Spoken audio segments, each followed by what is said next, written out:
최영일의 YTN 뉴스 정면 승부. 최영일의 YTN 뉴스 정면 승부. 최영일의 YTN 뉴스 정면 승부. 네, 오후에는 봄 기운에 졸음이 몰려오던데요. 월요병 잘 극복하고 계십니까? YTN 뉴스 FM 뉴스 정면 승부 최영일입니다. 4.13 총선 이제 9일 앞으로 다가왔지만 판세는 여전히 안개 속입니다. 이 지지부진한 단일화로 수도권 판세는 더욱 혼전 양상을 띌 것이다. 이런 전망입니다. 그 선거의 중심에 있는 후보들, 특히 거물 정치인이 버틴 지역에 출마한 젊은 정치 신인들은 더욱 조바심이 날 수밖에 없을 텐데요. 이분들 지금 어떤 마음으로 이번 선거에 임하고 있을까요? 그들의 목소리 오늘 뉴스 정면 승부에서 들어보겠습니다. 서울 강서갑에 출마한 더불어민주당 금태섭 후보, 그리고 서울 노원병에 출마한 새누리당 이준석 후보, 2부와 3부에서 각각 연결해서 총선에 임하는 각오, 새정치의 포부 들어보겠습니다. 뉴스 정면 승부 지금 시작합니다.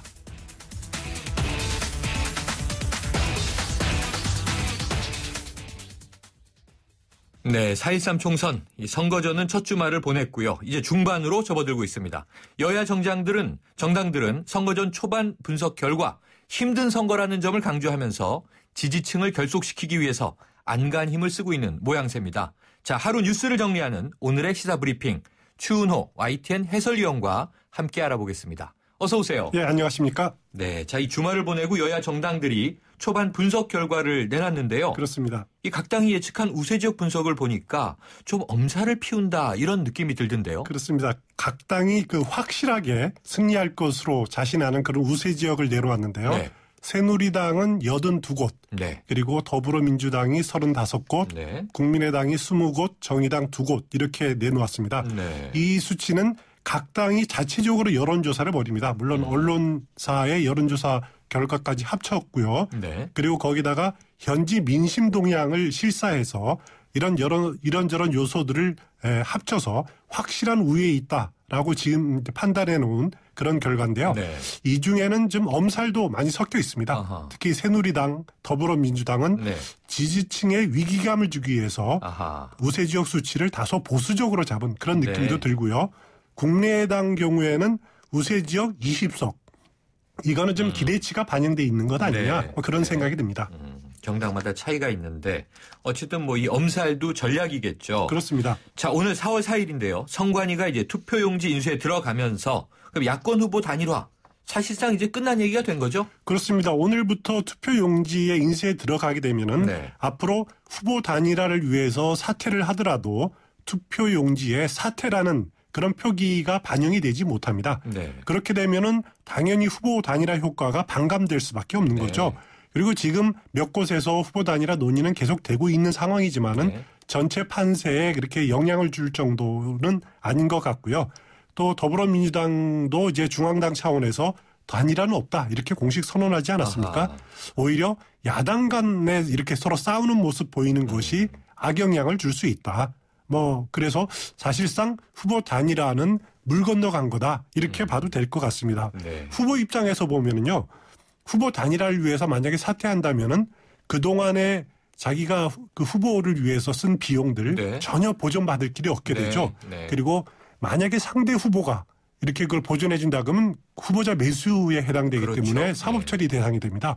그리고 만약에 같은 당이라면은 지방선거 이런 것들 자리 보장 약속이라도 해줄 수 있는데 그런 상황도 아니기 때문에 후보 단일화는 후보 입장에서 봐더라도 참 어려운 상황이 됐다 이렇게 말씀드릴 수 있습니다. 그렇군요. 자, 그러면 이제 후보 단일화는 물 건너갔다 이런 상황이다 보니 여야 모두 일려 다야 구도에 맞게 선거 전략을 이제 수정해야 할 것이고 수정하고 있는 것으로 보여지는데요. 그렇습니다. 먼저 이 새누리당의 선거 전략 어디에 초점을 맞추고 있습니까? 그 새누리당으로서는 일려 다야 구도가 환영할 만한 일이죠. 네. 만약에 그 야권 후보 단일화로 1대1 구도라고 선거가 진행이 됐다라면은 새누리당은 수도권 선거에서 정말 악몽과 같았을 겁니다. 네. 하지만은 그렇다고 낙관만은 할 수 없다는 것이 새누리당 판단인데요. 네. 수도권에서 3자 정립 구도라 그래도 판세가 심상치 않다라고 이렇게 느끼고 있습니다. 네. 지금 여론조사 결과, 언론사 여론조사 결과는 그 새누리당이 우세한 지역도 안심번호 휴대폰으로 한 경선 자체 조사해 보면은 상당 부분 지는 것으로 나타나고 있다. 이렇게 지금 분석하고 있거든요. 김무성 대표가 그래서 180석 이야기하다 그건 이제 물 건너간 거다. 과반도 간당간당하다라고 하는 것도 엄살일 수도 있지만은 그런 위기의식을 느껴질 수 있는 부분입니다. 실제로 새누리당 경우에는 지금 정당 지지율이 그 공천 파동 이후 계속 하락세에 놓여 있고요. 심지어는 박근혜 대통령의 국정 수행에 대한 지지도도 지금 하락하는 추세거든요. 이것은 뭐 공천 갈등이 워낙 장기화됐고 또 대체 투입한 인물들이 그다지 경쟁력을 보여주지 못하는 지역들이 많지 않습니까? 거기다가 선거 구심점을 지금 갖지 못하고 있다. 뭐 그런 점이 큰 요소일 것 같은데 그래서 새누리당은 그 적어도 후보들이 당 지지율이나 대통령 국정 수행 지지도 정도만 얻어도 이거 3자 정립구도에서는 그 당선 가능성이 높은데 그것도 못하는 후보들이 많다 보니까 고민인데요. 그래서 새누리당의 남은 전략은 당분간은 보수층, 지지층 결집 전략에 치중할 그런 전략을 쓸 것이 분명해 보입니다. 그렇군요. 뭐 흔히 이제 집토끼 전략이다. 뭐 이런 얘기도 나오던데요. 그렇습니다. 자, 그런데요. 이게 전략은 그렇고 김무성 대표가 지원 유세 현장마다 돌면서 이 후보들을 업어주는 장면 계속 보게 되는데 이게 나름 또 눈길을 끌더라고요. 그렇습니다. 어떤 메시지가 담겨 있습니까? 김무성 대표 뭐 선거 유세 현장에서 남녀 가리지 않죠. 그리고 친박 비박 가리지 않고 업어주는 그런 장면을 연출하고 있는데 전달하려는 메시지는 분명한 것 같습니다. 첫 번째가 공천 과정에 싸웠지만은 친박 비박 후보 모두 새누리당의 후보다. 그래서 단합된 모습을 보여주는 그런 메시지가 하나 있고요. 두 번째가 새누리당의 현재 지도자는 자신이다. 그리고 미래 자산들인 후보들 그 지원해주고 뒷받침해주는 사람은 바로 대표인 자신이다. 라는 점을 부각시키는 거죠. 결국 잠재적인 대권주자로서의 자신감을 보여주는 그런 어떻게 보면은 저는 성공적인 메시지다. 전달 방법이다. 이런 생각이 들고 있습니다. 쉽고 간결하네요. 어부바 유세라고 부르던데 저는 모든 후보를 저렇게 다 업어주면 좀 몸이 버틸까 이런 생각이 들었는데 대권 행보에 또 뜻도 담겨 있군요.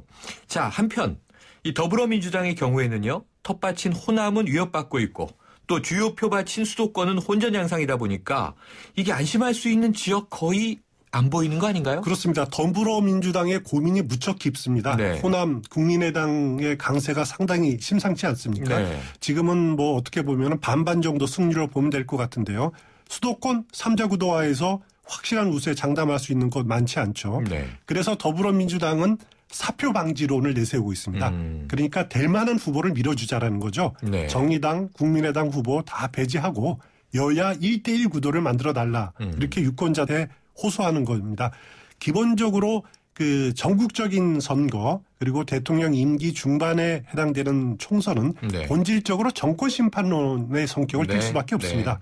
그래서 더불어민주당이 내세우는 선거 이슈가 경제실정 정권 심판론 아닙니까?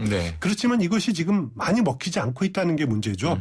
새누리당의 야당 심판론, 국민의당의 양당 정치 심판론에 이렇게 심판론에 파묻혀 있다.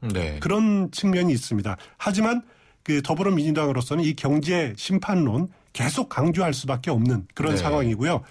나아가서 더 마지막에 쓸 수 있는 카드는 거대 여당 견제론 혹은 읍소론에 그 기지할 수밖에 없는 그런 상황입니다.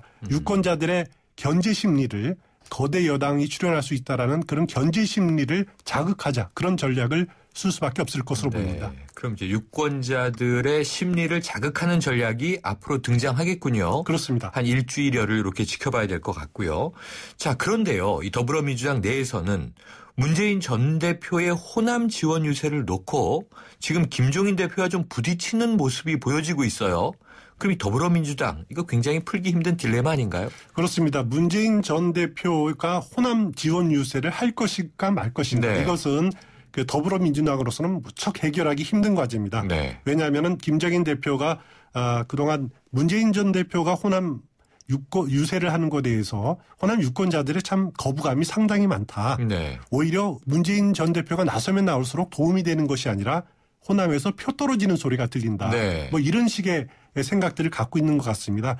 그 또 속으로는 말은 하지 않지만은 수도권 출신 그 호남 유권자들 그 표도 상당히 떨어뜨릴 가능성이 있다. 이런 생각들을 하고 있는 것 같습니다. 그건 문제 뭐냐면은 선거가 끝나면은 그 문재인 대표가 전 대표가 많이 그 유세에 나올수록 선거 끝나면 다시 이 당이 문재인 당으로 도로 돌아간다. 뭐 그런 생각들을 시키지 못하고 있다. 뭐 이런 지적들인데요. 그렇지만은 문제는 김종인 대표의 호남 공략이 성공적이냐라는 거죠. 저는 별로 그렇게 좋은 성적표를 거두지 못하고 있다고 봅니다. 네. 지금 김종인 대표가 호남을 아주 부지런히 많이 돌고 있지만은 아직까지도 국민의당과의 경쟁 구도에서 벗어나지 못하고 있고요. 또 김종인 대표가 호남 대망론 뭐 이런 것도 언급하지 않았습니까? 네네. 그렇지만 별로 효과를 보지 못했습니다. 아하. 또 문재인 전 대표 입장으로서도 총선 결과에 무한 책임을 져야 되지 않습니까? 네. 그리고 또 본인이 대권을 만약에 염두에 둔다라면은 호남이 꺼려한다 해서 안 갈 수도 없는 상황이고요. 그래서 지금 상황은 문재인 전 대표나 또 당 전체로서도 무척이나 힘든 딜레마에 놓여 있는 것은 사실입니다. 네. 그렇지만은 확실한 것은 문재인 전 대표 호남 접근 방식이 지금처럼 소극적으로 그렇게 접근해서는 안 된다라는 거죠. 분명히 사과할 것이 있으면은 확실하게 사과를 하고 그리고 자신이 확실히 변했다라는 점을 분명히 인식시켜야만이 네. 호남 접근 방법이 성공할 수 있다. 저는 그렇게 봅니다. 이 곤혹스러운 상황에서요. 이게 더불어민주당 광주 북을레 후보를 띄고 있는 정준호 후보가 대선 불출마 선언을 하라고 이야기를 했더라고요. 그리고 뭐 석고대제 이야기, 네. 뭐 삼보일배 이야기 하는데 부분적으로는 그런 의견들을 참고할 필요가 네. 있다라는 것이 저는 개인적인 생각입니다. 그럼 추 의원님, 이 문재인 전 대표가 총선 전에 호남을 한 번쯤은 방문할 것으로 보세요? 저는 당연히 방문할 것으로 봅니다. 네. 그런데 호남을 방문한 것 자체가 에 그쳐서는 안 되고 호남을 방문해서 어떤 메시지를 전달할 네. 거냐라는 거죠. 그건 앞서 말씀드렸듯이만은 사과할 점이 있었으면 확실하게 사과를 하고 네. 그리고 석고대제할 것이 있으면 석고대제를 하고 그리고 이 지역은 정권을 창출하는 그런 네. 기반이다. 제1야당을 밀어달라라는 식의 강렬한 호소를 해야 된다라고 네. 저는 생각을 합니다. 방문만이 중요한 게 아니라 강렬한 메시지를 주고 마음을 돌릴 수 있으면 성공이고 그렇지 못하면 또 아니간만 못하겠네요. 그렇습니다. 자, 이 국민의당이요. 호남에서는 꽤 선전하는 것으로 보여집니다. 지금 이제 굉장히 잘 세세하게 짚어주신 더불어민주당 상황의 반대 사이드에 이 국민의당이 있는 거 아닙니까? 그렇습니다. 그런데 국민의당은요 또 이 수도권 공략 전략은 잘 통하지 않는 것 같아요. 그렇습니다. 어떻게 보세요? 문제는 호남은 성공적인데 네. 수도권이 여전히 약세라는 거죠. 네. 수도권 경쟁에서 더민주가 지금 사표 방지론을 내세우고 있지 않습니까? 네. 거기서 국민의당은 대한야당론 네. 뭐 이런 것들을 내세우고 있습니다. 그 안철수 대표가 지금까지 그 국민의당이 원내교섭단체가 되는 것 자체가 네. 정치혁명이다 이런 말을 하고 있지 않습니까? 저는 어떤 점에서 보면은 그 안철수 대표의 이 논리는 분명한 명분과 논리를 갖추고 있다라고 생각이 네. 됩니다.